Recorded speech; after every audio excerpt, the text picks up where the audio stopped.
I went to the cinema. I'll keep working my way back to you, babe, with a burning love inside. Because they're open again now, and it's all good. Anyway, what did I go and see? The film was called Spree. One sentence summary. A guy who can't get no views goes on a murder spree. It's fine, he had an automatic car, I've got a manual, so it's completely different. Could you beat the villain? So Kurt is the villain of the story in physical terms. And emotional terms, I guess it's society and the pressures of social media. But I can't defeat that abstract concept. So yeah, I could beat him. He's conniving and he's kind of manipulative and dangerous. But physically, even though he does appear to be strong enough to punch a woman in the face and knock her unconscious with just one go, I reckon I could take him. Because he looks like a bit of a scrawny fella. And also he's got long hair, so there you go. Also seems to have terrible situational awareness, but that's besides the point. How do you improve the film? So Kurt needs to keep his hands on the wheel at all times. Otherwise an accident is bound to happen. And it's a massive coincidence that Kurt picks up Jessie at the end of the film. And he doesn't really seem that surprised by it or say, oh wow, it's fate, blah blah blah blah blah. Why did the junkie dad return to the family home at the end? I know it was mentioned earlier that he'd left like some drugs or something there, but you know, why did he go back at that time? I know he'd had a sad day at his DJ club, but maybe does he not have drugs elsewhere, or like other drugs that he left at home, or the old family home that he's not part of anymore, or they're not at a date? What's going on? Why did the interior wall of the house survive being driven through, yet the exterior wall did not, and it broke? Seems like a design flaw. And there's a lot of tension every time a cop shows up, which doesn't really make sense for the kind of situation that they're in, because we know it's tense, because we know what Kurt's been up to, but the cops, they're just men and women driving past. They've got no reason to suspect any trouble from him. Kurt identifies himself to a pair of police officers, and then the influencer woman who is in his car unconscious, she wakes up and she caps one of the cops. And then all of a sudden, like, all the police in the world are chasing Kurt.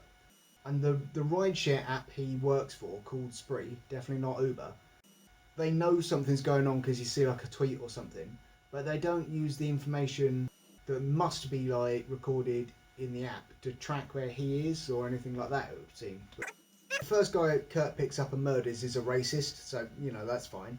And the second and third people he picks up, they're kind of rude.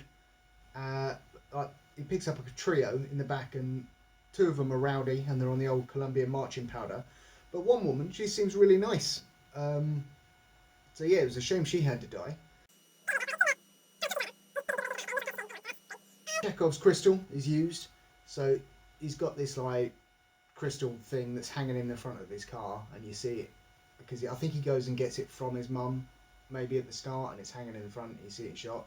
And then at the end of the film, it doesn't work out too well for him. Because a lot of this is like, it's a found footage live stream sort of thing, there are comments at the bottom of the screen, and sometimes they were too distracting. And I don't like split screen at the best of times, but when it's filmed like portrait instead of landscape as well, it's not good. And going back to the found footage style, it makes sense if someone is collecting the videos that he's saved and the live stream and all that sort of stuff. But then when you include footage from CCTV cameras outside, that's sort of stretching it for me. And also the end of the film is like in a forum. Someone's like, oh man, I'm going to turn all these clips into a film and call it Spree, which is the name of this film. And like, oh wow, that's clever. Then the very next shot is directed by whoever, and then the very next shot after that, because this is the titles, is written by whoever, which really takes you out of the, oh, it's a found footage thing. But Kurt's audio was perfect at all times. I respect that. I wish I knew how he did it. It's more a point against my sense of heightened paranoia, but as soon as I saw a cable in the back of a car, I was like, that's dangerous. What if someone tries to choke you? Why would Jessie try and charge her phone when she knows that she smashed it on the ground, so it isn't going to work? And even Kurt's like, yeah, that's not going to work because you smashed your phone. And also, that was very dramatic to smash your phone. What if your grandma needs to phone you because she like falls over and breaks her hip? She can't get through to you. I'm pretty sure that all eyes on me is someone else's phrase. Yeah, I'm working my way back to you, babe, and the happiness. Jesse, the stand-up comedian who said it, that was like a catchphrase. They all mentioned that, like, you know, someone else has done an All Eyes on Me as well, right? Anyways, how did Kurt get so far along the highway before cars started whizzing towards him? Because he was driving in the wrong direction. Or, in Britain, he would have been driving in the right direction. Everyone else is in the wrong. And Kurt mentions that he's killed 7 people, and we've only seen 6 people. And then at the end of the film, it's revealed that at the start of the film, he killed his mum. So that's quite clever. But also, Kurt's dad, like, oh my god, did you kill your mum? Is she on the floor? That was a bit, like, clunky.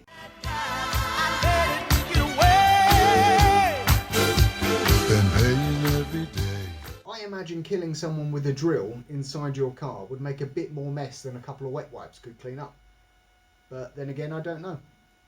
And did those guard dogs kill the 2 people that had, you know, were stuck through Kurt's sunroof? Or did they just maul them and did Kurt have to finish them off?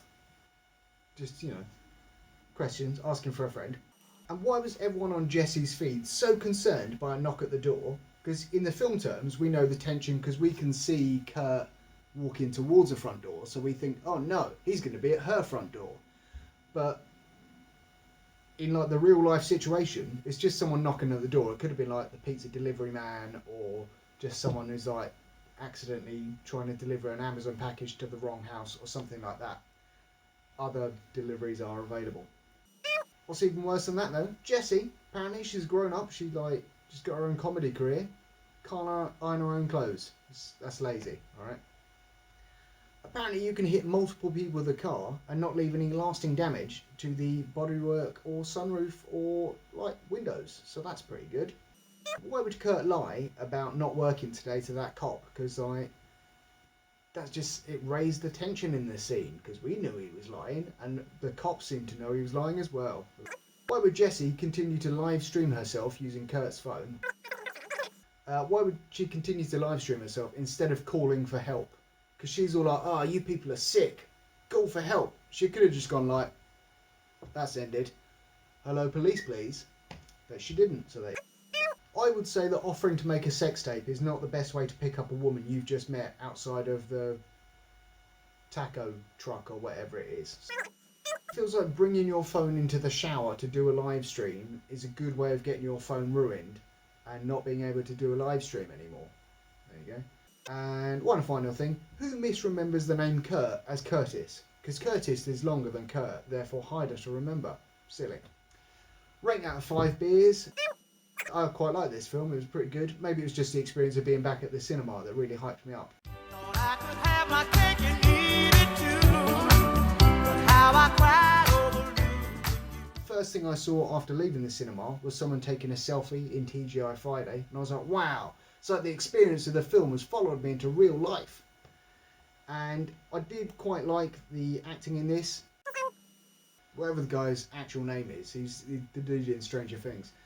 But he was acting like someone who was like flubbing lines and all that sort of stuff, so that was pretty good. I also quite like the lines, this place is depressing because the poles are empty, because it's a depressing, horrible strip club and the DJ dad is doing a set there and no one turns up. That was quite funny. And it's interesting how Kurt showed off about the lights in his car changing colour to his audience, but when his dad asked, oh man, did the lights change colour? He said no, because he wasn't interested in that dude. So wow, it's deep. 1 being the best, 5 being the worst, I'd give this a 2. It's pretty good, pretty enjoyable.